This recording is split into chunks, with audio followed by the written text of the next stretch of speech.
Hello, everyone, and welcome to another small screen Star Wars. As always, I am Julian Mush. I am joined by Rachel Wilkinson. I'll switch to the right screen. Hello, we're And back. yeah, we're back for another. Well, we actually haven't been gone that long. We really haven't. Yeah, Andor just ended. This, Feels like yesterday. yeah, it was like our shortest Star Wars break ever. I know. At some point, there may not ever be a break, and then I don't know what we're gonna do. To be Quit our honest. jobs. Well, Hopefully by then we're we not can quit quite our there jobs. yet. Well, actually, Do no. this It's funny full you time. mentioned that. I'll just plug it right now. If you want to help support the show, help us support Yeah. our jobs. Head over to patreon.com/TowerBabblecast. Over there, you can subscribe for as little as $5 a month. That being said, I actually paused this January's contributions as a little thank you to our existing subscribers. Oh, Happy New So Year. free month, nothing's going to change. Everyone who is a subscriber is probably aware of this already. I sent out a note. But yep, Happy New Year to you. If you are already a Patreon subscriber, you're going to get January for free. No change in the content schedule, and then it all picks back up again in Feb. I think that also means though that people can't subscribe in January. Oh, really? But Maybe, yeah, yeah. I mean, but that's okay because I would encourage you to wait till February. I am going to be revamping the tiers a smidge. Oh, Is the plan? I don't know exactly what that's going to look like quite yet, but I think there's going to be it's going to also be a cheaper tier. So just oh, keep that in okay. mind. Tell us what kind of content you want. Oh yeah, Give that too. Julian ideas. Give him some ideas on Patreon only content Because I don't that have any we could good ones on my provide. own. I'm just saying we should ask what the people want and give them what they want. So Well, that's true. as long as it's nothing weird, guys. So Yeah, no feet stuff. yeah. Um, but anyway, enough with the feet stuff. Let's get into kind of what we're talking about today. So yeah, season 2 of the Bad Batch. We just finished Andor. What a revelation Andor was. I think season 2 of Bad Batch seems like it's shaping up to be a really excellent kind of double feature with Andor. It clearly leads into that time frame really well. It's touching on a lot of the same ideas in a very different way, obviously. Right. Again, hard to imagine a series like this where they're literally escaping giant crabs existing in the same universe as Andor, but that Right. that mental dissonance we'll have to figure out at another time. Right now, we've got a 2-episode premiere to do. I found it odd that the way that they did this. Me too. Season 1 had a 90-minute season Right? premiere, right? And it was Yeah. just all the way through, right? If I recall, it wasn't just 3 episodes stitched together. Mhm. And this one is 2 episodes, but they might as well be one because the first one ends on Yeah. a pure cliffhanger, and the second one picks up exactly where that one left off. Yeah, it's funny. I thought the exact same thing when I was watching. I was like, why wouldn't well when I was watching the second time, I was like, why Mm. wouldn't they just make this one big episode instead of splitting it up? Like what's I the wonder if point? it's just so they could just like hit episode count numbers or something. Maybe. Like Or I don't maybe you know. just like don't know. Like I'm assuming when you're editing, like you're not too sure. Like, okay, are we gonna release just 2 episodes? Should it be like, I'm sure during the Well, editing process, like maybe you're not 100% sure how they're gonna wanna release it? yeah. Well, this is written by Dave Filoni and Jennifer Corbett, same Hmm. two people who wrote episode 2. So it's like I get the impression that they knew the story that they wanted to tell. It wasn't going to fit into a 22-minute episode. Right. So they wanted to tell a longer story, and maybe they were doing a 3-part, arc. Although it doesn't seem like that. That will be told over a more episodes, but it did seem weird. Maybe we're too close to it, right? Can't see the forest through the trees. Yeah. You know, we're still just in the very beginning of the season. But either way, interesting choice. We'll see if that pays off down the road. I will start, as I always do, by mentioning the Star Wars helmets that are at the intro. I don't think there's. Correct me if I'm wrong. I don't think there's any changes from season I 1. didn't notice any changes, to be completely honest. Like, I I didn't don't. notice anything out of place or anything new. Yeah, the second one. So Grievous is first, and then whatever the second one is seems like a potential question mark to me. Maybe a Rebel helmet. It's possibly Omega's hat helmet thing she's got Oh, going could this be, yeah. year. But and then Chopper, Commando Droid, TK Trooper, Bo-Katan, and then an Elite Trooper, which are the troopers from last season, the all black clone trooper armor. Right. I have a action figure behind me if you want me to just grab that super quick. No, I mean, okay. So yeah, no, if correct us if I'm wrong, if we're wrong here, if we're missing something, Tower of Babel podcast at gmail.com if you want to send in any notes. Of course, also, if you're a Patreon subscriber, you can just message us directly on Discord. You can yell at us in real time. That's right. Well, semi-real time. Yeah. Yeah, anyway, so that's the intro. Didn't notice anything different there. I will say, again, when it cuts to, it goes from the Star Wars intro helmets, and then it goes into the Clone Wars-esque title card with the Bad Batch logo instead, and then it has the snare drum. Still big in the snare drum. Forgot about that. Think it's very cool still. So anyway, that's a reminder from last season. So before we get into the episode-by-episode breakdown, I will remind everyone a couple more things. Follow us on Twitter at TowerBabblecast, Facebook.com/TowerBabblecast, and head over to the website, TowerBabble.ca. In fact, if you go to TowerBabble.ca/live, right at this exact moment, you could watch us live and chat with us on what are we on? We're on Twitch and YouTube. So you can go to either of those places. But again, if you go to TowerBabble.ca/live, you'll get the Twitch feed. So anyway, let's get into it. Lots to talk about, and this might sound a little selfish, but thankfully not as much as there was to talk about with Andor, because even this 2 episodes, I only got 4.25 pages of notes. Yeah. And I'm fine with that. Andor was hard, only by the sense that it was extremely dense. This is a little bit easier to read. It is a kids show ultimately, so it is a little bit easier to read. It is a little easier to break down. And coming out of the holidays, very busy season, it's nice to be able to have something that's a little bit lighter weight. So again, not a critique so much as just kind of like a comment to say, this is going to be a little bit lighter. Just keep that in mind. Yes, yeah. Not going to be quite as serious. They play fast and loose with the life. What's the word I'm looking for life-threatening moments. There's got to be like 14 life or death situations that happen in these 2 episodes alone that they just like joke and casually like laugh their way through, basically. So but that's okay. Okay, so we start on a tropical planet. We don't know. This is, if you saw the trailer, a lot of the first 2 episodes are in the trailer, which means that ultimately there's a lot to come. There's the stuff with spoilers for later in the season out of the trailer, but we know that Commander Cody, is going to be make an appearance at some point in the season. Ooh. So that obviously does not happen in these first 2 episodes. Full spoilers for these, by the way.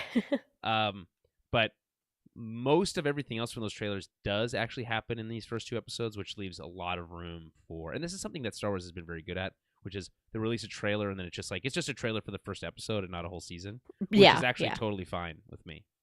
Me too. I don't like everything. That's why I don't like, because I'm really bad for not watching trailers. I think we've talked about this before, because I don't like things even being slightly spoiled. Oh, so you're in the what they call the Unsullied group of people who like to be unsullied before they go. Yeah. I kind of just like to, if it's something big, like I watched like the Kenobi trailer. I watched. There's certain ones, but for like Bad Batch, I'm like, I don't need to watch it. So I'm just kind of stoked, and then I watch recaps on the trailers, and then I get all excited. And so it's all just an experience for me. So that's fair. That's fair. So we open on this tropical planet, and the Batch, which I'm still not happy necessarily with that short form for the Bad Batch, but it is what it is. I want to say the full thing, kind of like Mon Mothma. You're not gonna. It's weird to say just Mon. Yeah, that's true. That's true. So we catch up with the Batch being chased by some giant crabs. They stole something or other. It's unclear what. It's purely a MacGuffin. Meanwhile, Omega is studying Imperial starships, and she doesn't want to. Very teenager. Do I have to do it now? Move. Tech scolds her for slacking off, and then the rest of the crew asks for backup.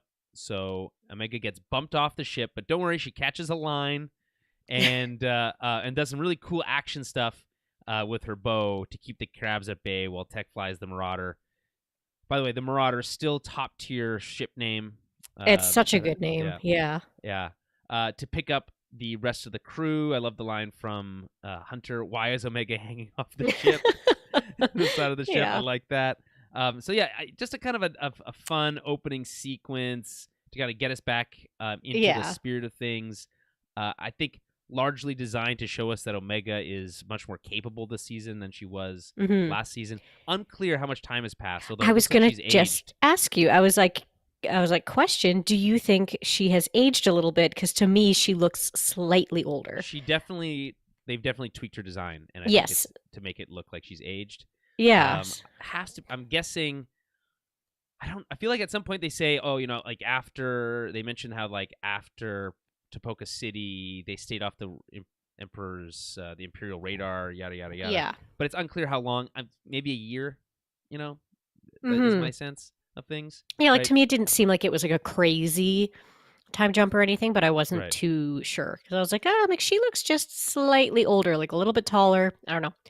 But I also did notice just like how, like just pretty the animation was. Yeah, well, like it looks so good. I just thought it looked so good. Yeah, like immediately I was like, oh wow, like the colors and everything just like looked so good, and like those big crabs, like I was like, oh, those are cool. Like I just immediately like was drawn kind of right into sort of what was happening, and the animation just looked so good and like crisp and clear to me. It just gets better and better every season. Yeah, every time it just looks so vibrant. Every time we get a new Lucasfilm animation project, obviously the last one being Tales of the Jedi. Tales of the Jedi looked so good, and then we get now. This doesn't. It's not leaps and bounds better than Tales of the Jedi. In fact, I would be hard pressed to like tell you if there was any big differences. Though there is one really badass scene in the second episode where, and we'll get to it later, where the lighting is super cool.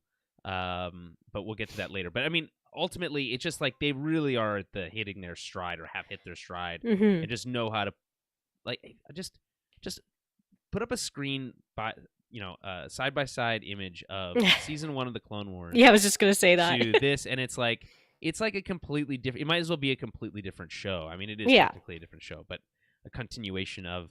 It's just really wild to me and very impressive. Yeah, it's just so many different textures and like just everything in depth. It just looks really, really good. Oh yeah, I love I feel like they've really gotten better at their use of depth of field. So yes, kind of definitely. Like get that blurriness of the background and something that I'm still working on here at the studio. But the wall's just not quite far enough away behind me. So they head back to Ord Mantell, and it's nice that they still got the same base. And back at the base, they're greeted by AZ, who is now serving drinks in Sid's bar. A fun little maybe callback to R2 in Return of the Jedi, where I just watched Return of the Jedi over the holidays, and the scene where C-3PO runs into R2 and he's serving drinks, and he's like, "Well, I can see you're serving drinks," and it's because the question being, "What are you doing here?" Right? Is what he asks him, and he's like, and R2 clearly just responds with, I'm serving drinks," which is such a funny response. R2 undefeated in the comedic timing. He's the funniest little droid. Yeah. Well, Chopper gives him a run for the money. I was gonna say, like, I'd love to see him and Chopper, like, I don't know, go at it. Yeah. Fight each other a little bit. Zap each other with their little zappers. Yeah. Wow, woo! That sound that he makes. So anyway, nice to see AZ. He's not in any danger, so that's nice for him. That's really all we see of him. We meet a new character. Her name is Fee Genoa, and it's voiced by Wanda Sykes. I picked that up this immediately. The second she started talking, I was like, "What?" I was like, "Oh, that's Wanda Sykes." She has such a distinct voice, yeah. And I was like, "Oh, cool." It pulled me out of the episode for a minute because like I couldn't place her name, and I was like, I could see her face, and I was just like, "Oh, what is her name?" And I was like, "Oh, it's Wanda Sykes." Well, they kind of they've continued the trend of animating characters voiced by actors that you may be familiar with and making them look similar enough to the actual actors so that if they ever had to play them in live action, it would be available to them. I mean, fair. Right? I feel like this character she's playing is a little bit younger than Wanda Sykes in real life. But you can also just do a time jump, and then all of a sudden here's Wanda Sykes. Here's everyone's favorite character, Fee. Yeah. Phee. Back. I mean, we don't know really anything about her. She's a pirate. No, she's a pirate. Love pirates. Friend of Sid's. I do like the little exchanges. Like she's the most trustworthy pirate I know, and or whatever she says, which is good. Really, she's really only there to do two things: make fun of the clones, which is really good. You're too big, you're too small, and you've got a the face tattoo line. That one really got me. Yeah, because it is so funny about like how it's not conspicuous to have your face tattooed. Yeah, it's extremely obvious. You just really can't disguise yourself at all unless you put on like a full face paint. Anyway, so she's there to provide intel about their next job, and that is a heist, which of course is typically a heist, but just another heist. But this one had a much more high profile, shall we say, location. Castle Sereno, which we've seen many times in the Clone Wars. I've always thought Castle Sereno felt in the Clone Wars very sterile, you know? Yeah. Kind of like it was missing like furniture, you know, like literally anything. Like his like hall, his like fancy desk room literally has no furniture at all. No, not even behind it's the just desk. Cold. Yeah. So I feel like they did a little bit better job of giving it a little bit more of like giving you a better sense of space and kind of like where you are in relation to other things. I do recall there being a big field out behind the castle, kind of like where they have those transports parked. Yes, yeah. Which is nice that they maintained some of that. But it's kind of the view of the city, which we get in a little bit, completely destroyed, is very cool. But we'll get to that in a second. So anyway, they're gonna take on Castle Sereno. The Empire is pillaging the palace after Count Dooku's death for his war chest. And Hunter turns it down. He says, we've done a good enough job staying off the Empire's radar. We don't need this kind of heat, and find someone else who can do it. We don't need this kind of trouble. And to be honest, he's right. They should never have gotten involved in that. And Sid, I think, pressured the rest, went behind his back, and pressured the rest of the group into going for it. I mean, they all wanted to do it for their own reasons. I don't know what Wrecker's reasoning was or Tech's reasoning was, but at least Echo had one, and we'll get to that in a little bit. Echo, who, of course, didn't have much to do last season, gets much more to do along with Tech in this episode, which is nice to see. But yeah, what do you think of this kind of this plan, this idea of Count Dooku's war chest being up for grabs? I think it's like I wouldn't even have thought about this being like a concept. I don't know. Like it's very cool to me though that Dooku would have all these kind of like spoils of war almost that he was using to fund, right? Yeah. His separatist ways. But yeah, no, I just it's fun to me that it's like you're stealing something back from, the separatists and they're already gone, but like the Empire's also after it, so it's like a fun little bounty or a fun little like heist. Always the Empire's anyway. I mean, yeah, pretty much. Like, but they're just like taking it back at this point, and yeah, it's just interesting. Like, I would love to know like all the stuff that's in it. Like it's. I'm sure there's. I mean, we just see jewels and gold and stuff. Yeah, like that. And like credits and whatever. But yeah, it's just very interesting that like Count Dooku just has this like hoard, like a dragon. Right. Well, I mean, I mean, the episode is called Spoils of War, which we didn't mention. Yes. The log line for which is the batch plans a risky heist, which we're just talking about right now. It is risky. I think Hunter's right to turn it down originally. I really appreciate the Echo subplot about wanting to do more. He says, we need the money and we need the supplies if we're gonna, essentially wage a war against the Empire. And we should be doing more because we're capable. And Hunter doesn't want to have anything to do with it. He just wants a better life for Omega, which is a noble pursuit for sure. One might argue that Omega's life is already not normal and that to pursue such a thing is a fool's errand. It gives a nice motivation, I think, to Hunter, so I'm fine with it. The rest of them, like I said, it's unclear what the rest of them's motivations are for wanting to do it, other than thinking, it's going to be a big score. Because like the way Sid says it is like, even getting That one one fraction of it, yeah. fraction of it is enough for them to like basically buy their freedoms. Like they can almost take off and not have to. Yeah, if they had just gotten away with one of those chests that they had, not even that Yeah. whole container, if they were able to get away with just one chest, they would have been able to, they would have been rich, basically. Yeah, right? exactly. So it's like, it's like, yeah, then you can just take off from here because she even warns them, like, eventually the Empire's going to show up here. And, I'm sure Yes. they're setting this up for, like, so that we as the audience also know that it's not just going to keep being missions from Sid Right. continuously over and over and over again. Like, there forever. is, like, there's got to be an end game to that at some point, and there needs to be a reason, right? So they're kind of laying that out right now, just being like, yep, eventually the Empire is going to show up, and, like, her little operation there, she'll either have to move it or, Well, yeah, I mean, just cease to be doing these things.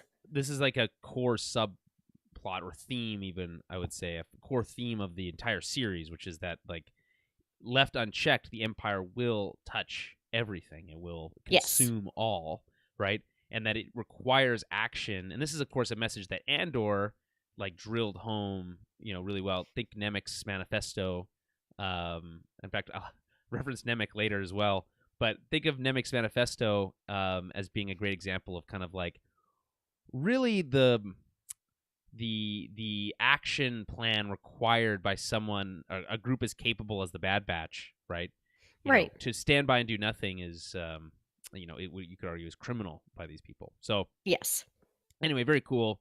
I like that this is kind of being seated in here quite nicely. So they get on the ship, and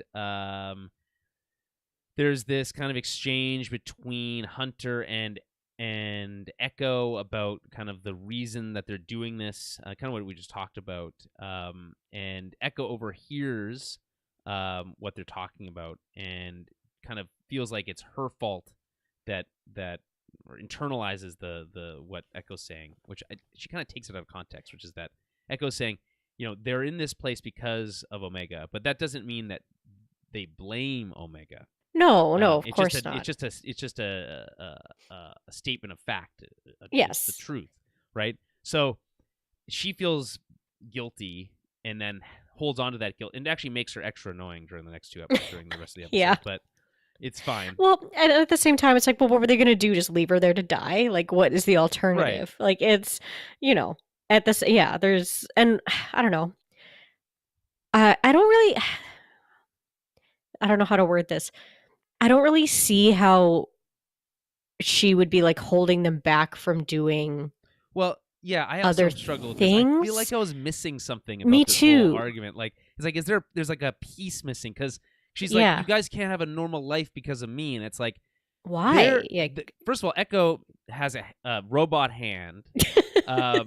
The rest of them are mutant clones. There's no like there is no normal life for these people. No, that's not on the table. I feel like they're just as not wanted, but you know what I mean? Like, they're just as recognizable as she is, and if not more so, because eventually she's going to grow up and she probably won't be recognizable, like, as the Empire's not going to recognize her once she gets a little bit older. You don't know what the girl version of Boba Fett looks like?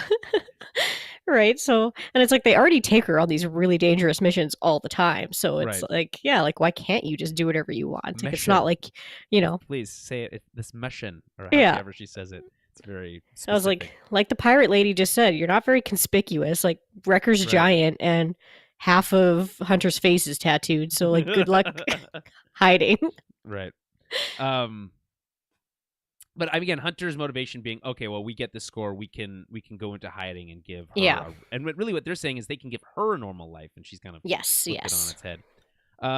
Okay, so they get to Sereno, and we are introduced to the planet by seeing the wreckage of the city. Now, we've obviously been to Castle Sereno before. Oh, yes. I just don't feel like, have we explored Sereno as a planet ever before? I don't know. Like, I know there's that whole arc in Clone Wars when, like, because Asajj is pissed at Dooku because he basically just leaves her to die.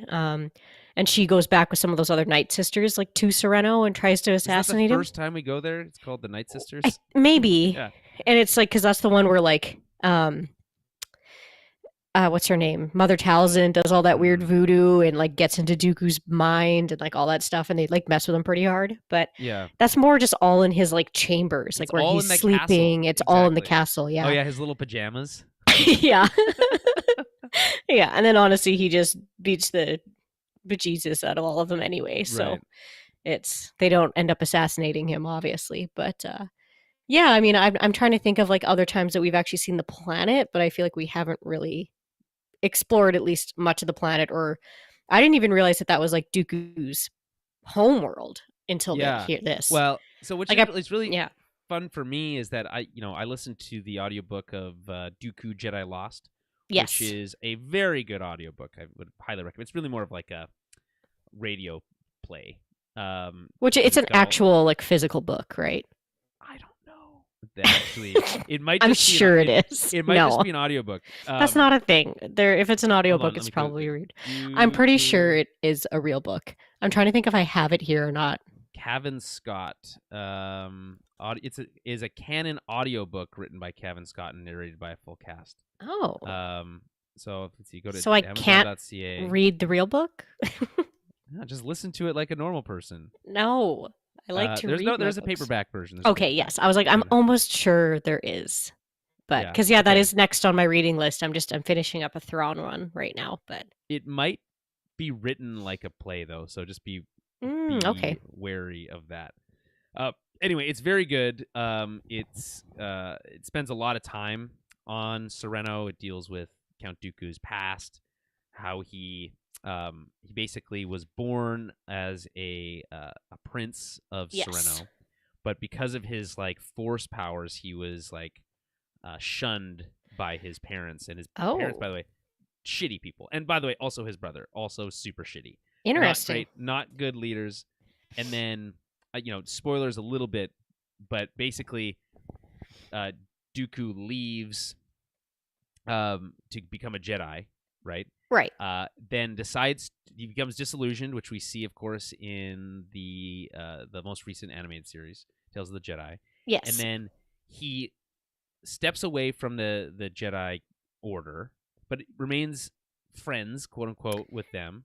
Yeah, friendly. Returns to his homeworld. At some point during that time, he murders his brother and takes over as Count. So he's not a Count when he's a Jedi. No, he's just Master Jedi Count or Dooku. Master Jedi Dooku. Is Dooku his first name or is that his family name? You know what? It's a great question. I'm pretty sure you're the one listening to the audiobook. I'm pretty sure it's his family name, but I don't. I can't remember. Count Dooku. That's what I was curious about, because I was like, is that like a Sith name or is that? But no, he's Dooku beforehand. So I was curious if Dooku was like a family name or whether that's his first name. It's a silly word for. We said it so many times now. It just sounds silly. But let's see here. The Count Dooku, yada yada yada, Darth Tyrannus. Yeah, that's a Sith name. It's just Dooku, as far as I can tell. Fair enough. But again, if even Sheev has a last name, or Palpatine has a first name. Yeah, that's what I mean. I was just I'm curious. Maybe it's one of those things that eventually we'll find out about it. But it's like they're waiting to just release that as something later. Maybe it's in your audiobook. You just haven't got there yet. I finished that book. Oh, okay.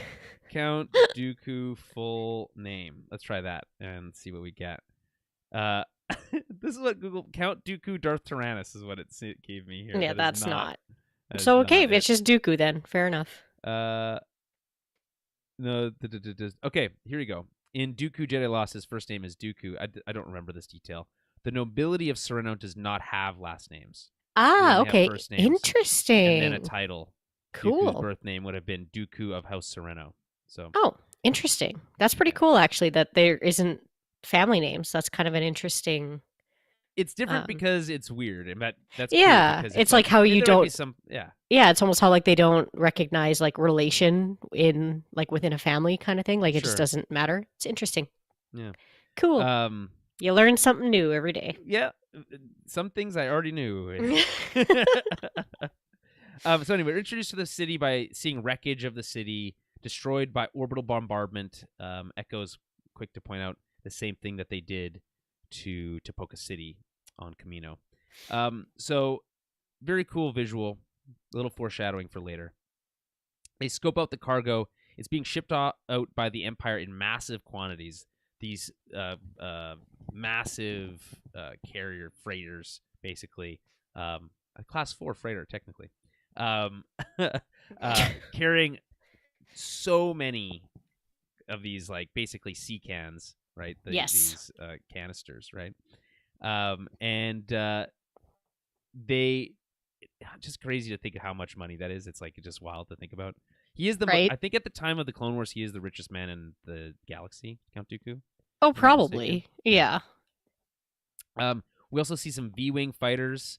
Always fun to see V-wings. Big fan of the V-wing for some reason. I don't know why. I just thought it just like really captured my imagination in Revenge of the Sith when we see them at the very end. Right. Yeah. Yeah. So we see some V-wing fighter escorts. There's 40 or so troopers with a captain down there in a black pauldron. It's very cool to see the clones in just black and white, reminiscent, of the stormtrooper designs that. Actually, speaking of armor, the Bad Batch armor is painted different, is it not? Yes, we should quickly mention. I was gonna make a snide remark earlier about they had enough time has gone by that they had time to repaint their armor, but not that much. Yeah. Add some turquoise. Yeah, they've like ditched because they were more like black and red. Yes. Kind of to start, and then now it looks like they've got more like orange, turquoise, yellow. Yeah. They've all kind of got a different feel going on. So we all know that's just for marketing, so you can sell new toys. You can sell new toys. That's right. Or I mean, the thing is, what's wild is like it's good that the armor is very useful for them when they're not, when they're on mission, but like. You would think they would be out of their armor more often, like because again, also super conspicuous, Oh yeah, yeah. But you'd have to remodel them, so I understand why they might not do that. So also, I don't know if you noticed, I don't know if this is new for sure or not. It seemed new to me, but it feels like they added additional animation to when Echo puts on his helmet. There's like a little rear section. Obviously he has that like piece of machine sticking out of the back of his head, right? Yeah, like Lobot. Yeah. Except on the back instead of the side. Right, and then he puts his helmet on, and then there's like the little back piece kind of like zips in, kind of like tightens up behind it so he can put his helmet on over top of that. I did not notice. There's one scene. It happens very quickly. Oh, okay. I thought it was very cool. Actually, while I'm speaking of things that I'll forget to mention, we talked about how good the show looks. I thought the music by Kevin Kiner is just so good. Like it just gets better and better and better every season, and I think he deserves to do his own movie at some point because it's so like reminiscent. It feels very, very much like it comes right out of the original trilogy of movies. Oh yeah, and it has this kind of like magical twinkly quality to it that gives it this like gravitas. I don't know how to describe it. I like that description. Yeah. Magical twinkly. But like they also reuse the Bad Batch themes so well, and they like they give it all these different variations. This episode introduces 2. There's a version that's kind of like jaunty, and then there's like another kind of like string heavy version that's much more sinister.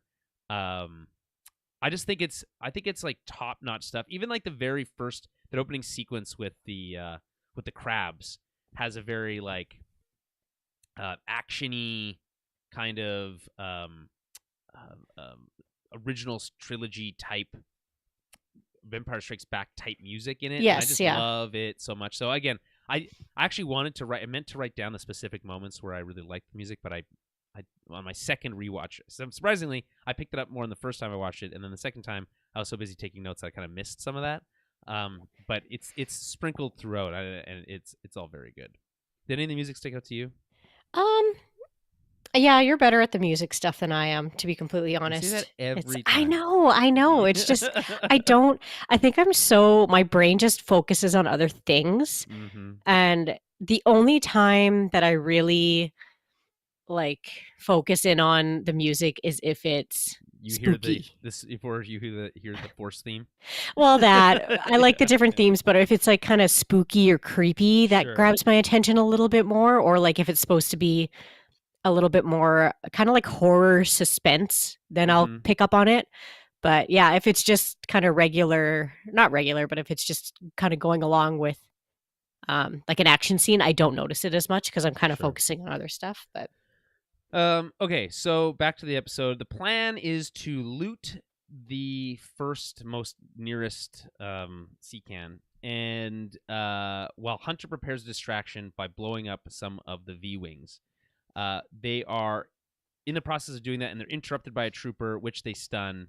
Of course, important to note that they only use their guns on stun settings, but they do kill several clones in this episode. Okay, yeah, I was gonna mention that, how it's very funny to me how they still keep their guns on stun, but we'll but blow like the shit up on ships. Yeah, but and I get it. Like the weight of those ships is a little bit more threatening. Like you can't stun a ship. Yeah. So they're doing their Well, you best can, actually. I mean, yeah, but you'd need like not from the ground, not from your blaster. You need ion torpedoes. Yeah. And only when you're like in actual space. Yeah. So yeah, like I understand that it's sometimes they have to, but yeah, they are still trying to avoid killing other clones. Omega's line, stealth, remember how Yeah. So they I just think that scene where that trooper gets stunned and he like falls forward onto his face is really funny. And then here's the thing that I feel like this episode or this whole series does a poor job of kind of like not even giving lip service to, which is that they're literally clones, one of them being formerly a reg in Echo, right? Yes. But they never use the fact that they have an identical voice to the rest of the clones available to them to like answer comms. All they would have to do is answer that guy's comms and say, CT 3318 checking in, all is nominal, had radio issue. Yeah. Right? Yeah. That's it. And then there's so like true. no problem. Or if they wanted to like swap into some, clone armor, right? Some regular clone armor. Yeah. Some of them could, others maybe not so much, right? Tech and Echo maybe, and Hunter could. And right? I mean, like, maybe they're trying to avoid using that too often. Like they only Rebels used it a lot. Yeah. Oh, I know they did all the time. But maybe they're just gonna be like, oh, okay, like we understand that these guys sound the same, but it's gonna get really boring if we keep continuing to get them out of situations this way. Also, so it's like, sure, I get it, but you can write around it. Like there's a lot of things that you can do. It's like, well, we can't put Wrecker into one of those, but like you could. There's just so many. Well, especially available to them. Especially Echo, like he, like Wrecker doesn't sound like the other ones. No. Tech doesn't really either. Right. So yeah, like there are only a few of them that could actually get away with it, but yeah, you're right though. It's funny that they don't, but I kind of understand why. It's like too easy. It's like a cheat code, but at the same time, it's like I don't want to pretend like that's not an option. Like, well, yeah, Yeah, no, that's fair. It's like they could still do it every once in a while, right? Anyway, so there's a brief discussion about how Dooku accumulated the fortune. While they're in the basically stealing from him, they talk about how he probably accumulated it from pillaging all the world that he controlled under the separatist regime. Right. Right.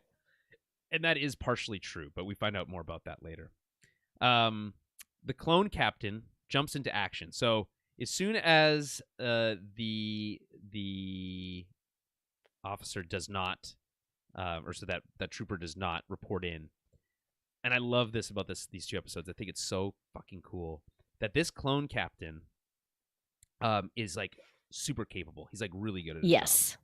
And I love watching anyone who's good at their job be good at their job. It's just it's very entertaining. It's very satisfying to watch, especially when it's the bad guy, and especially when you have the clones who are kind of in this kind of like limbo period where we know they used to be good, but now they're bad, and so we kind of have this intimate relationship with them. So, how can you play on that to be more interesting? And the way that you do that is you take someone like Captain, whatever his name is, I can't remember. Wilco, and you make him into just like this badass clone captain. Yeah. and it makes it very scary, and it raises the stakes in a way, because again, I said they probably have like 20 life or death moments happen in this episode, easily, when they at one point jump off of the freighter as it's flying over that tall building. It's no problem. And also, you'll notice how they never show you exactly how far away those two things are. They kind of just cut away. So it's just little movie magic stuff that they do, but whatever. I'm not going to nitpick. But they have all these life or death situations, but the stakes don't really ever feel that high.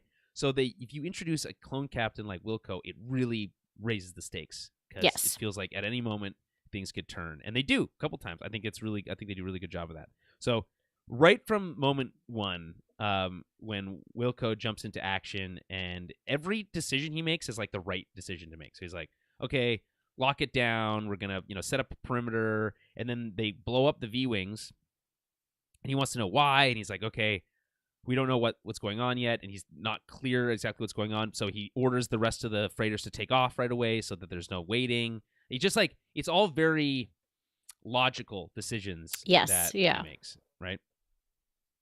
And this ultimately traps some of the team inside the ship as it's taking off, right? And leaves Hunter and Wrecker on the outside working to get to the Marauder to pick them up. They need to get out so that Hunter and Wrecker can get to the Marauder and recover them. That's basically the plan. Yes. As soon as things turn sideways, right?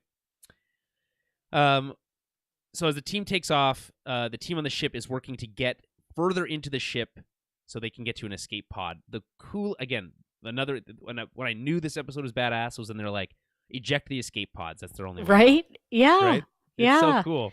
I totally get what you're saying about it's nice having a capable sort of bad guy, right? Because a lot of the times we see stormtroopers just kind of bumbling around. Oh my god! But these are clone troopers still, and they're actually they're trained, they're intelligent, they're supposed to be. They can't hit anything. Yeah, they're supposed to be better class, right? So yeah, it is nice where you're like, no, okay, it's actually harder to maneuver around these guys for the Bad Batch because they think the same, right? So it's exactly, when they know all their tactics too. It's just really fun. It's kind of like a cat and mouse game. Exactly. So I mentioned before, Hunter and Wrecker, they jump off the ship and they end up on top of the castle and they make their way inside. And there's only one room inside the castle apparently, and that's the throne room, looking very creepy, very spooky with the glass broken and all that stuff. Gotta love an abandoned throne room. Yeah, it has something. There's something about it. Yeah. Anyway, so Hunter and Wrecker get pinned down behind Dooku's desk, and then they use the secret elevator behind the desk to escape at the last second, which is very cool. It's such a villainous bad guy thing, to have a secret elevator behind your desk. Right. I was like, oh, I love it. Right, or it's either that and having. I'm pretty sure he also has a trap door in front of the desk. Yeah. Right. Yeah. Which is also another classic bad guy movie. Yeah. Love it. So they use the secret elevator. There's some fun exchange, kind of about how it's usually Tech who does this stuff, and you can't figure out how to operate it, and I think that's fun.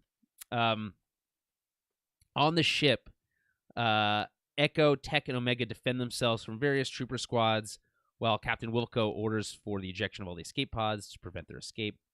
And I thought that Tech comes off as very cool in this sequence.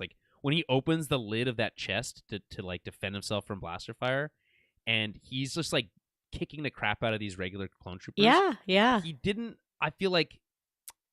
So one of the things that they talk about in the recap show, the Screen Crush recap show, shout out to Ryan Airy, is that the concept last season that they had a hard time creating a distinction between the skills of Echo and the skills of Tech. Right? Yes. They really felt very interchangeable, right? So what Ryan Airy suggested is that they really ramped up Tech's intelligence to make him really feel way smarter than the rest of them. And then I guess obviously they also made a much more capable fighter because he is just kicking ass. Yeah. With his dual pistols. Very Which cool. I appreciate too, so that you're not just doing this trope of, the nerdy smart guy, but he can't really fight that good. Like, clumsy. yeah, like it's kind of like, no, like make this character be intelligent and be the smartest person in the room, but also be physically capable of like Sure. defending himself and like defending his friends. Or So you blend it together where you're able to yeah, use his smarts to be able to be a better fighter. I just think that it looked very cool. So yeah, it's great.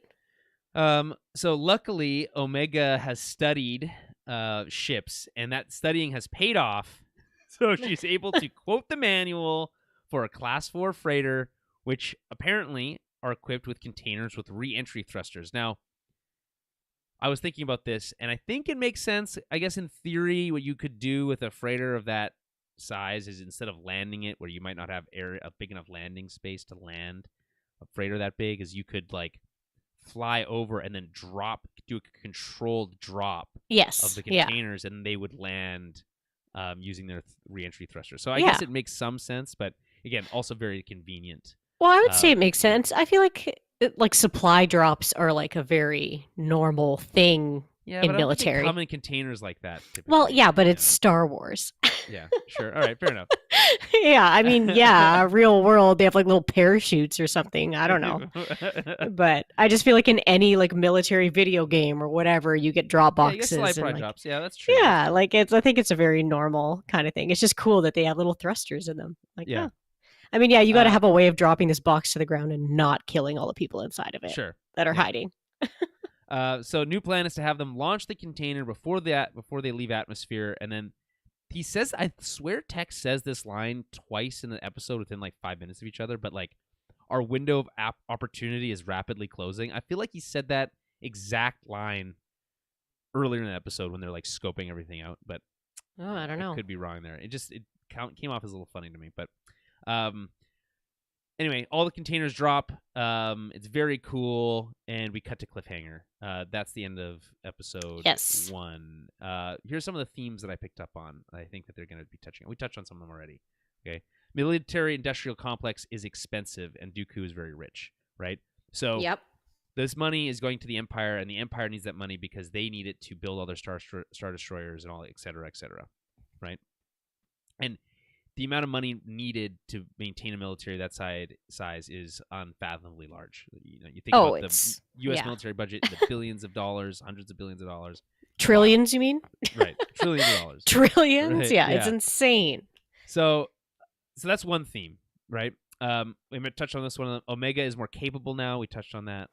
The Empire's reach will touch everything and everyone if left unchecked. Yes. They need to do more. And what does that mean, right? And then the clone troopers are still very capable, and certainly more capable than what we have ever seen from stormtroopers. Yes. Now, at this point in the timeline, the Empire is very dangerous because they're equipped with brainwashed clone troopers. Yes, but we do know that eventually they phase these clones out. Well, I don't know at what point and how long that takes to happen, but eventually they do phase these clones out, because you even see in like Kenobi, like old, not old, but trooper, like whatever, decommissioned or whatever you want to say it, like begging for change, right? Because they're tossed aside by the Empire because the Empire wants. Well, they already started that process, right? The TK troopers are in training. I get the so one of the kind of the widespread speculation about the show is that it's setting up a clone revolt, something that it was in the EU, the extended universe at one point. Okay.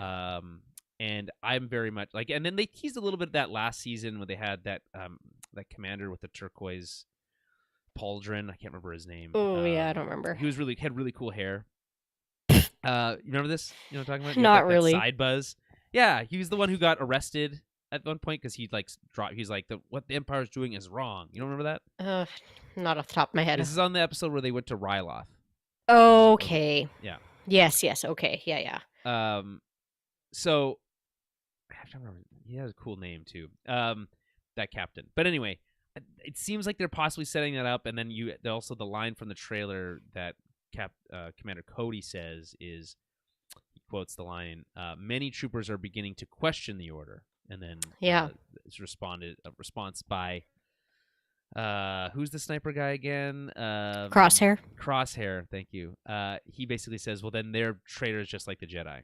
So, yeah, I'm all for a clone revolt. I think that's very cool, and I think that's a good way to, I don't know, to like segue into another reason why. Like, it'll be an interesting dynamic about like some clones revolting, some not, like some staying loyal. Like, I think it's a very kind of interesting topic, and maybe just the Bad Batch can meet some other clone friends along the way, kind of thing. So it's I think it ultimately spells tragedy. Like the thing is, it's like we know it doesn't lead to anything. So it's like, or at least maybe it's like the very beginnings of some of the rebellion stuff. We know Saw was in the first season and other stuff like that. But we like it doesn't ultimately matter, which is the tragedy of the clones entirely. That's their entire that's backstory. True. That's so true. It's like, what does that mean?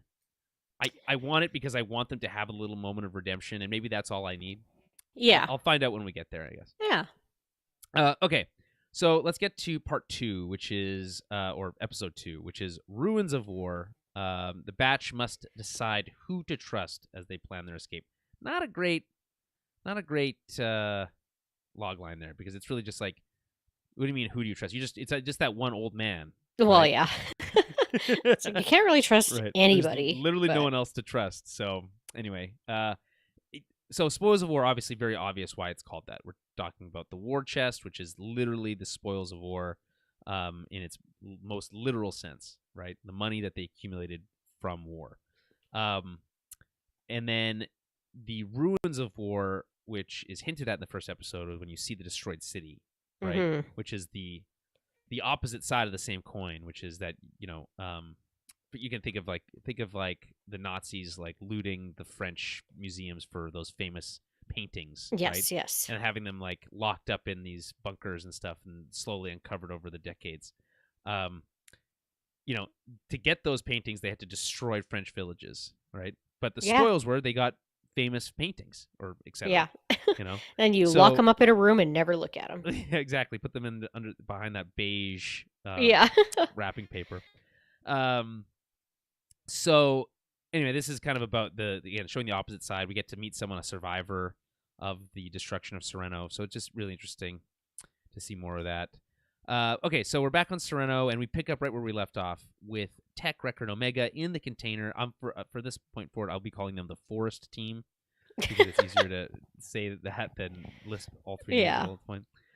So they're in the container as it falls from the sky. They crash into the, quote, upper forest region, and the loose crates, which look extremely dangerous as they're flying around. And so heavy. I just think of Nemec getting crushed to death in Andor. Yeah. That's what I thought of. That was the second Andor reference for the day. And fortunately for me, because I felt like if this didn't pay off, it would be crazy. The crates actually do cause real damage as the container falls and breaks Tech's femur. Yeah. As it lands on his leg. I feel like they could have picked a different bone to select because the femur's so. I was thinking the same thing when he's like hobbling around later, and I was like, like with a broken femur, you'd probably be dead by now, like bleeding out. There's like you've got crazy, like you got your femoral artery up in there too. Like it's like all it takes is like one shard of that bone too. Yeah, and he said it was fractured by 150 kilograms. I guess fractured isn't broken though; that's just cracked. Right. Okay. So it's a crack. He's got a crack in his femur. Fair enough. Yeah, that's true. And I mean, either way, it's wild. I mean, have you ever seen someone break their femur? It's like their leg turns to a noodle, and it's like very disgusting. Anyway, so he breaks his femur, and he's very chill about it somehow. And inside the castle, Hunter and Wrecker rappel down to the city to use it as cover and head back to the Marauder. That's their kind of escape plan. Meanwhile, Captain Wilco orders for confirmation of the death of the thieves on the ship, ordering for backup and shuttles to go find their bodies, basically. So again, Wilco continuing to do the thing that makes the most sense, right? He's not taking any shortcuts, and they're calling him back up, all that kind of thing. Back at the forest, they make a getaway from the crashed container. But Omega doesn't want to leave the war chest behind. Again, this is kind of one of the first examples of her kind of obsessiveness with this stuff that kind of maybe rubs a little bit annoying to some, potentially. Not I, certainly, but maybe to some. Hunter and Wrecker observe as the clones. So there's a lot of cutting back and forth here, but it's fine. Hunter and Wrecker observe as the clones set up a perimeter in the city and determine that they'll need to go radio silent from here on out, as they'll be monitoring comms channels. Again, another example of this cat and mouse game. They know what they know, so they know that they are split up, so they can't talk to each other on comms, and so they go radio silent. Havoc 2, the fourth sun is setting, Plan 00. Very cool lingo. Love a good coded message. Yeah, you love the coded lingo. It's great. Yeah, it's fun. The Forest team, meanwhile, is being followed by a guy named Romar, an old man, who they confront in order to take him to their house, or as Tech says, his domicile. Domicile, yeah. I love this. I just like this little exchange because it's like Echo is basically puts the gun to him first and is like trying to be all intimidating, right? But it's like not that intimidating. Right, yeah. She's like, don't move. And he's like, I'm not moving. and then you also get Tech's skills because he's able to like suss out where the house is. And then Echo's actually intimidating. So they're basically able to just bully this person taking them into his house. Yeah. What's even wilder is that they just describe their whole scenario to this man as they're basically taking him hostage. They're like explaining how they're clones and they're on the run from the Empire, yada yada yada. Yeah. I just think that whole thing is very funny to me. They just like immediately trust him. You don't need to tell them. You don't need to tell them that. Why are you telling them that? It's like, yeah, he can just sell you out immediately. Yeah, and because at the very beginning they're like, "Do you work for the Empire?" It's like, "Do you work for the Empire?" And then they immediately say, "Oh, we don't have time to deal with this," which is kind of a little bit of shortcut, I guess we'll call it. Meanwhile, Captain Wilco, and this is like I said, but I teased this earlier, in probably the coolest looking scene, in my opinion, discusses a plan to get eyes on all the missing containers after learning that the Forest team survived the crash after they intercepted the coded message. Meanwhile, they do a radial sweep of the city to, quote, box in these rogues. Love the use of rogues here for many reasons, but just because it sounds really cool. But I'm not sure if you're thinking the same scene as me. I'll paint a picture for you, okay? Okay. Captain Wilco he's in the city. It's dark. It's nighttime now. The only light that's really being shined is the moon, so there's a bluish hue, and then there is a Republic, now Imperial, troop transport shuttle. What are they called? The you know what I'm talking about, right? The clone shuttle. Yeah, like the transport. I'm trying to think if it has a name. It does have a name. I'm just not thinking of it right now. Anyway, so it's parked with its its bay doors open, and there's like a white light coming out of that bay door, and it's like really the only thing that's casting light. And so he's like giving orders, and it's like very cool military dialogue stuff, and just fun to watch, and obviously fun to see these guys as clones taking the orders and doing the stuff. That's always been fun for me. Yes. In fact, I was thinking about this. The way that they animate the walking animation for the clones is so distinct for me that I don't even get like the same kind of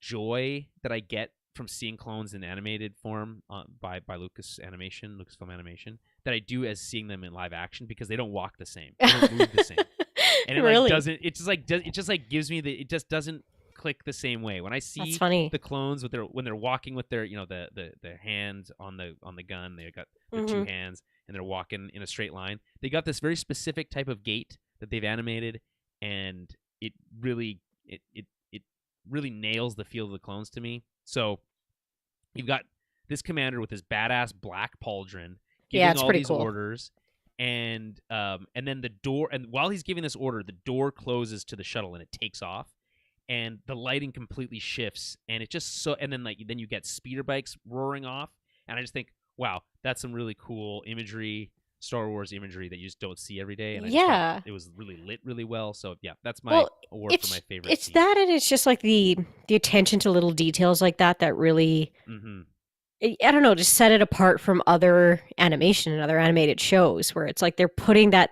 extra detail in, and it's just nice when you can actually like pick up on that and notice that, and it's like it just adds to the feel for things, right? So Right. I really appreciate that extra effort from the animators for doing different kind of lighting tactics like that. Yeah, well, just you get really. This is just not something they were able to do before. Yeah, and it's like you don't need to do that in animation. Yeah. It's not necessary, but it's like it's appreciated. Well, it makes it creates a more interesting and more realistic visual style, and just like this dynamic lighting that they're able to do is just really cool, and they're able to show it off by doing simple stuff like having the bay doors to an Imperial transport open, and that's all it needs. So it's really cool. Anyway, yeah. So the city team lies low as they figure out how to break through their ranks because they're kind of circled in. They decide to use some old separatist tanks as a possible solution. Turns out the tanks are not operational, and a squad of clones is closing in on them. Not just any. Captain Wilco's also there.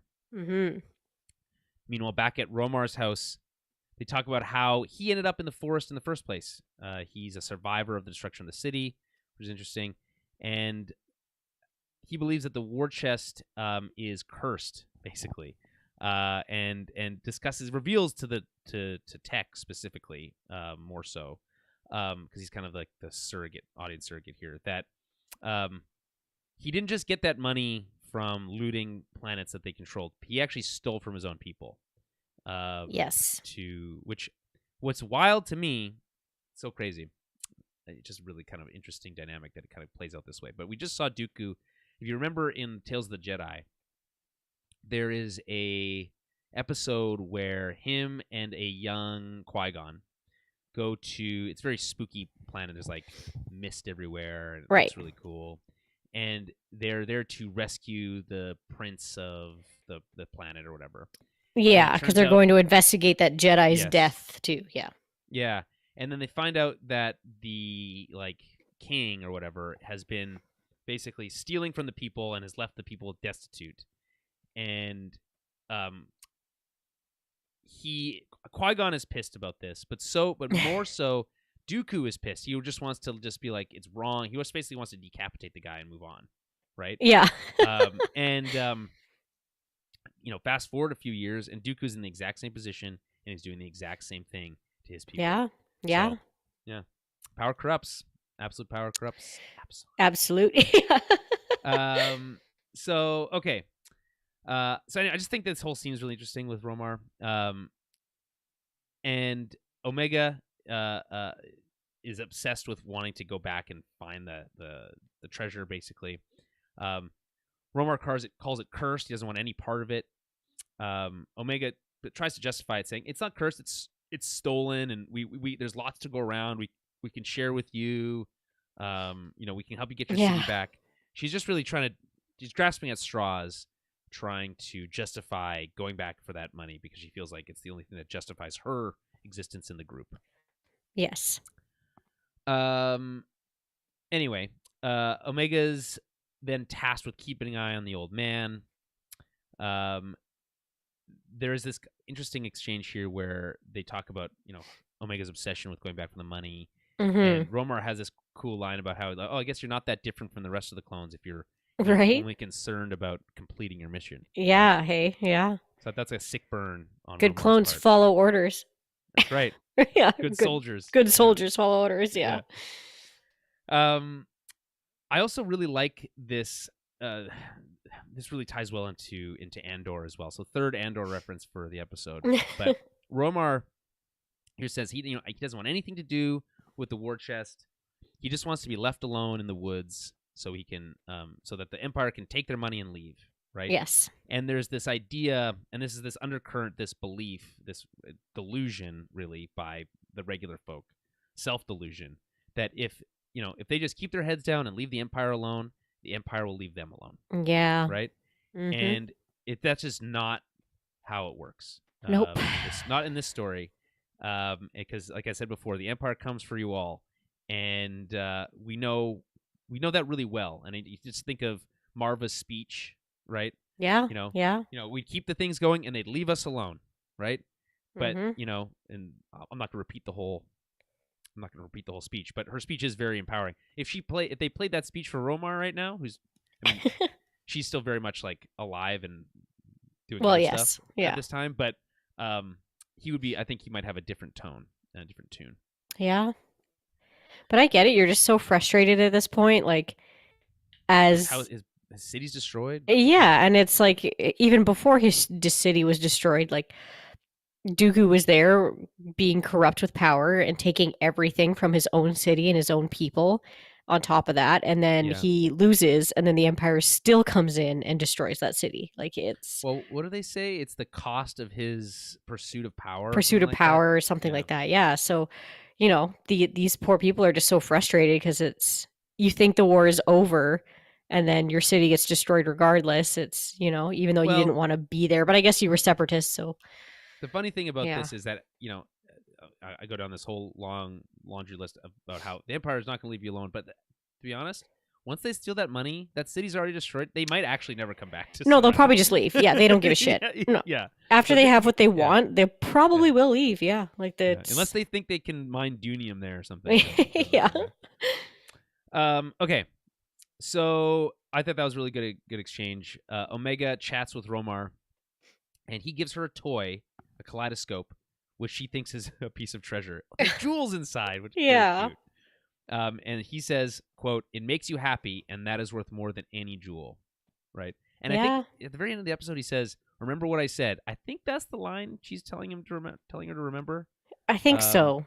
Well, and yeah, this kind of just shows that, like, Omega really hasn't had a childhood. Well, not at all. She doesn't understand toys. She doesn't understand Fun. those kind of things, right? So this poor old man is like so frustrated with her.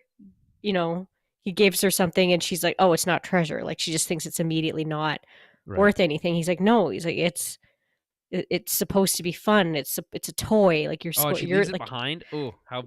I thought she takes it. No, she leaves it behind, and then he takes it and gives it back to her. Oh, yeah. But I think, he feels sorry for her a little bit, being like, how does this kid not understand what a toy is? Like, it's so, to like a person who's hasn't grown up in war their whole life, you wouldn't really understand that. And then when you see it, it's probably a little like shocking and sad. If you think back to episode 1, she's like fishing at first, like she's kind of going off her studies. Yes, and she's fishing, and then a tech is like immediately like, "Oh, is it break time?" Yeah, and it's like, "Oh my god, like lay off." Yeah, like let her be a kid. Right. So, and I think that's what Hunter's searching for. It's just like it's a very hard dynamic to balance. Of course. So, Omega then overhears an argument between Tech and Echo about what leaving the loot behind actually means. Echo believes. And this, I guess, reinforces her previous understanding of what she thought she understood about Echo and Hunter's conversation. So Echo believes it puts them back, that they need that money if they want to fight the Empire, right? And Tech's argument is that they're no worse off. They came into this, they were fine. If they can make it out alive, then they're no worse off than they were before. And to be honest, he's right. Tech is right in this scenario.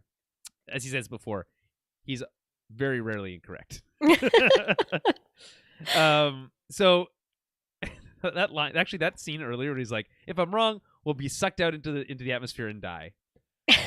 But I'm very rarely incorrect, and then like opens the door and it's like, "Oh, see, told you." So Echo goes to check on patrols.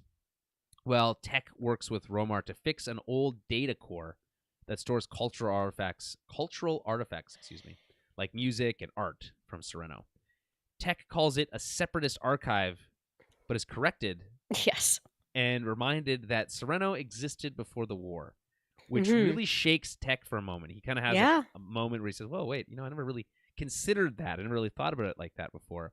Right? What really works for me there, it kind of adds, it's subtext because it's not specifically stated, but Tech didn't exist before the war. He exists because of the war, right?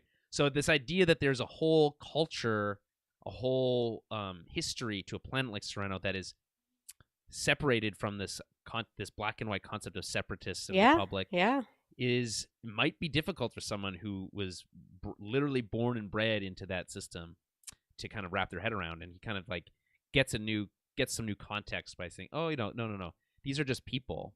The separatists were just people, and a lot of the time those separatists, the leaders were mostly corrupt, and that was the fault of them, right? So, and the people were just innocent victims. Anyway, Omega sneaks out while Tech is distracted. And in the city, Hunter and Tech are ambushed by Wilco. Wrecker puts together what looks like a tank cannon with a battery pack, and just in time to take out an approaching V-Wing, which in a very cool-looking scene. It does look very, very cool. Yeah. Love the sound of the cannon. Yeah.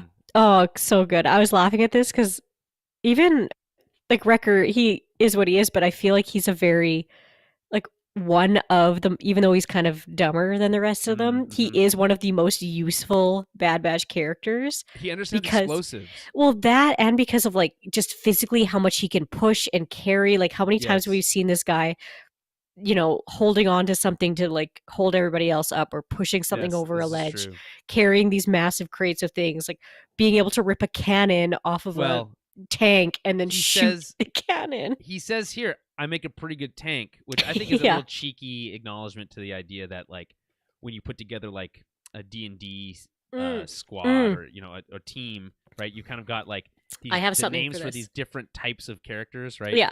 And tank is typically one of them. Yes. Right? A character that can take a lot of damage, give a lot of damage. In the game that I play, that I've referenced before, Star Wars Galaxy of Heroes, there is a Bad Batch group of them. Like, you can get all those characters, and Wrecker is a tank. See? Yeah, so I think that's a fun little acknowledgement. Yeah, because you have like tanks and healers and supports and attackers, like all the different, right? And he is, he's a tank in the game too. So I don't know if they like did that on purpose or not. But I don't know if it's the game specifically, but I think the concept is sound. Which is kind of funny because I was like, oh, he's a tank in the game too.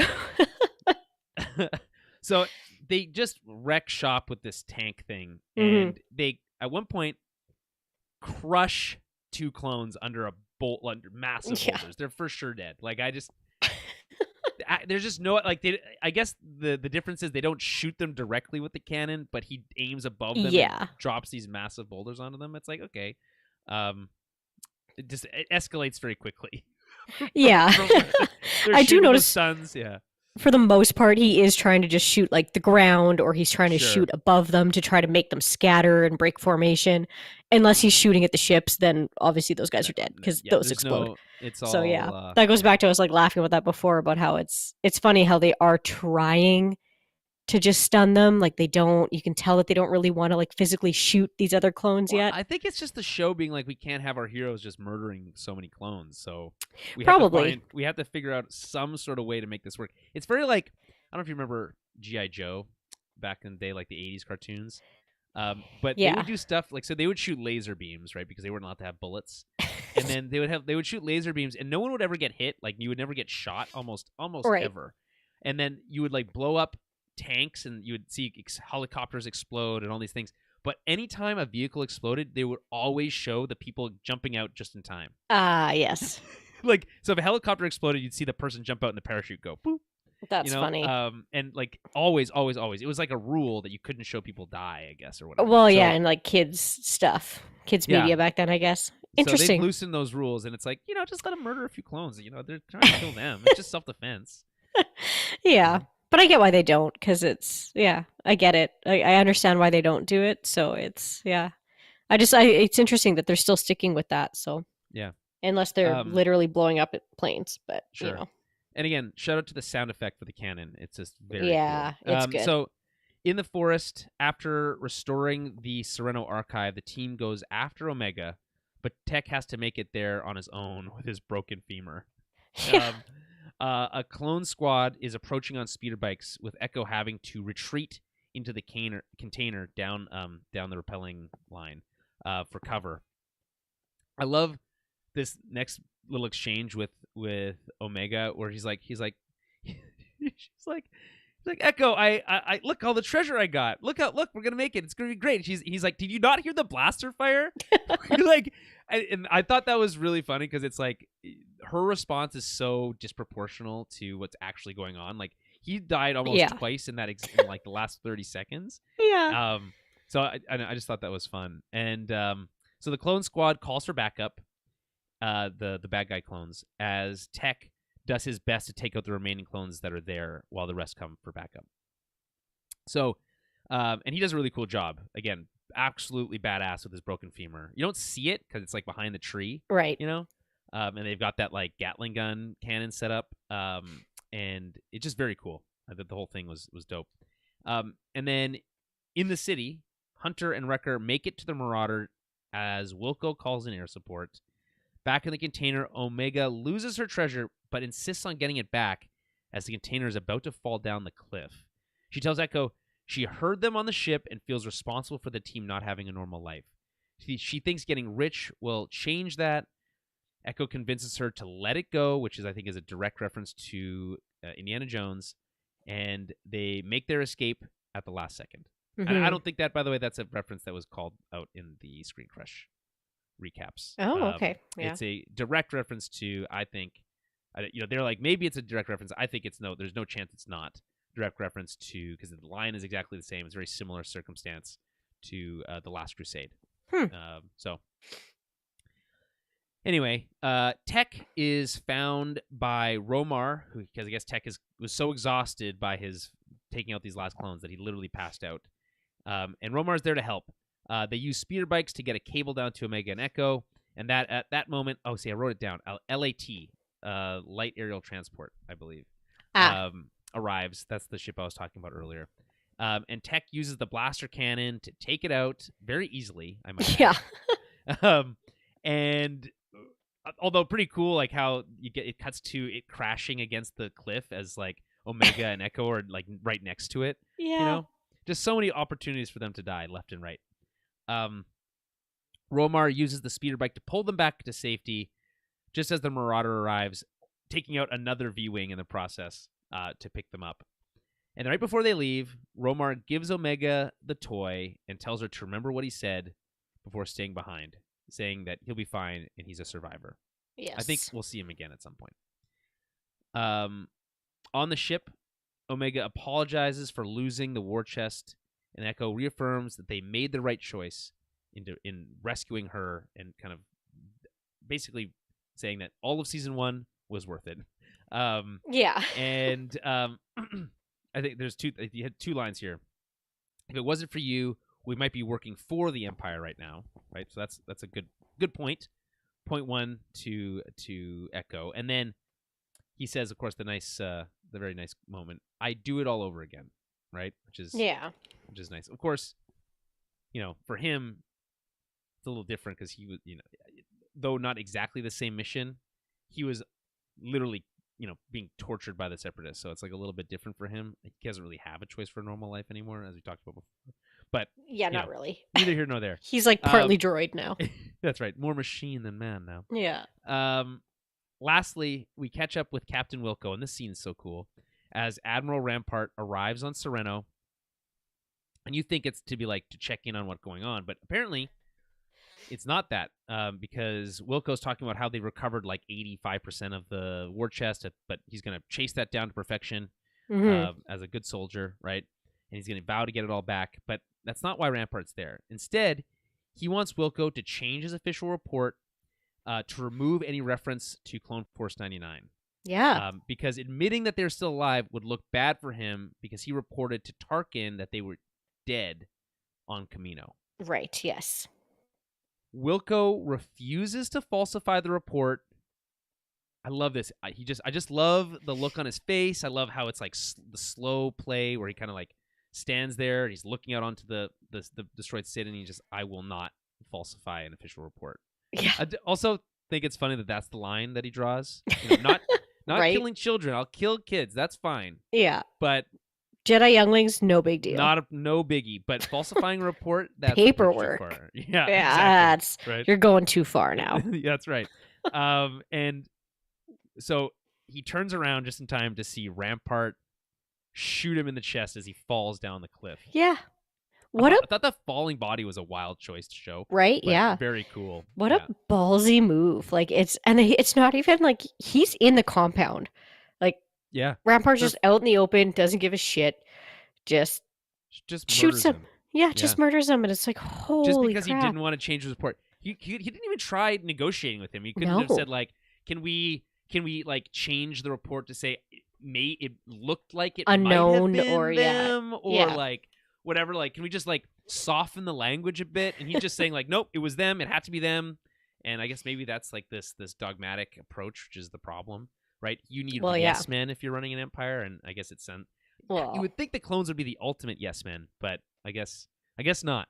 Not when it comes to reports. But... Not when it comes to reports. Right? Yeah. But maybe that means that the chip is wearing off, you know? Yeah, maybe.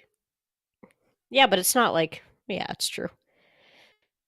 I mean, that chip, I guess, was there specifically for Order 66. For Order 66 and, like, Palpatine. But Rampart's just Rampart. Like, yeah. Right.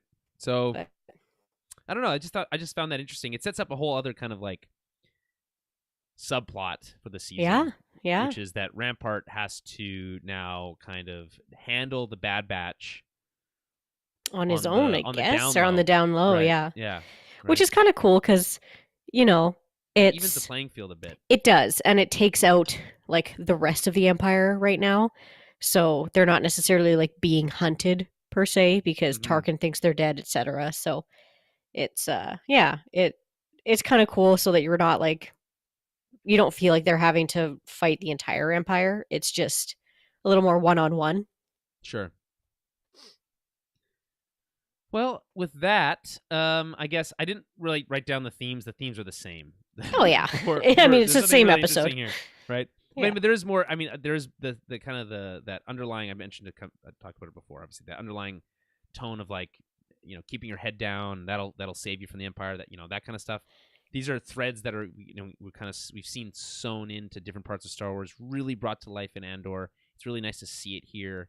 Yeah, I really think it's going to be a really nice bridge between the Clone Wars, you know, Revenge of the Sith, and Bad Batch, into something like Andor and Obi-Wan, is set in that kind of pre-Rogue One era. I think you know, they're really filling it in really nicely, and I just love seeing this kind of like clone drama stuff. It's just very me too. Interesting to me. So loved it. Thought it was a great start. I don't know. I'd maybe give these episodes like an 8 out of 10. Yeah, like it's definitely a good start. Like it's not like it's just so hard. I know it's so hard not to compare it to like Andor because we're just so fresh off of it. But they're like two completely different shows. They're two completely different like not settings. But I feel like if this show had a little bit more time, if they're like each episode was an hour, which is obviously crazy, but if each episode of the Bad Batch was an hour, you could just really drill into some of these more juicy topics a little bit more. Because right now you just basically play lip service to them, the action sequence, which I'm fine with, and then credits, right? And I'm fine with that too. I mean, it is fun, jaunty stuff, but you know, they are scratching the surface of really fascinating stuff, and I'd like to see them a little deeper. We'll see. They probably will. You know, let's I'm sure. Yeah, we're gonna get more into it, and we'll see as we go. Kind of what more fun stuff we get. Yep. All right. So on that note, we'll be back next week with season 2, episode 3, which I think we actually know what it's called already. Called The Solitary Clone. We don't know anything else about that. I wonder if what's his name is back. Rex. He's not solitary. Well, Rex is a solitary clone. That's true. I was thinking of the one who was like the deserter that they met in season 1. Cut. Cut. Yes, but he has a family, so he's not solitary. Yeah, not really. Yeah. And kids, isn't that nice? So yeah, it probably Rex is in the trailer too, so it's probably Rex. Love Rex. Yeah, who doesn't, right? So yeah, we'll be back next week for season 2, episode 3. Again, just for those curious, the typical cadence is we watch the show Wednesday night, like a regular person, and then we record Thursday, and then I post the show Friday. So if you want to hear this stuff as early as possible, listen to us live. You follow us on Twitter at Tower Battlecast. That's usually your best place to keep track of when we're going live. There's an automated message that goes out as soon as we go live. So that's your best bet. And then of course you can always watch the recorded version of the live episode on YouTube or Twitch between Thursday and Friday when I post the show on Friday onto all the podcast feeds, etc. So that's going to be the plan for this season. We've got a few episodes of this. I think they take a break midway through the season, if I'm not mistaken.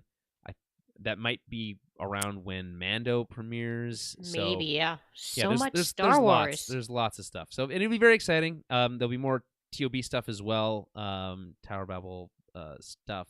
Main channel stuff, yeah. The main channel stuff over the next couple weeks. So keep an eye on that as the DC stuff continues to be a mess. It's very fun. Just really good coverage. It's just very fun to talk about. It's wild stuff. Anyway, so we'll be back for all that. Stay tuned. And in the meantime, may the Force be with you. Yeah. Is the DC stuff all fucked up? Because...